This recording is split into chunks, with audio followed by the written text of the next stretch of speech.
प्रत्येक स्त्रीमध्ये सावित्री असते, फक्त तिला ती माहिती नसते. प्रत्येक दिवशी सावित्री जगत असते.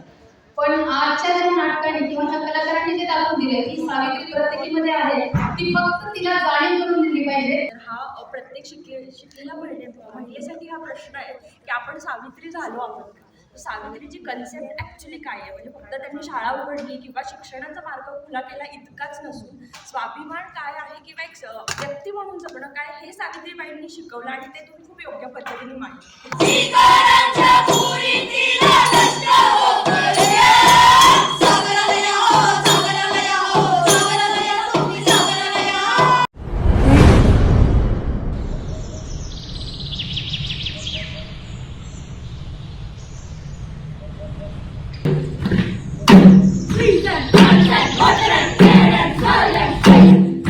जंगल माती हवा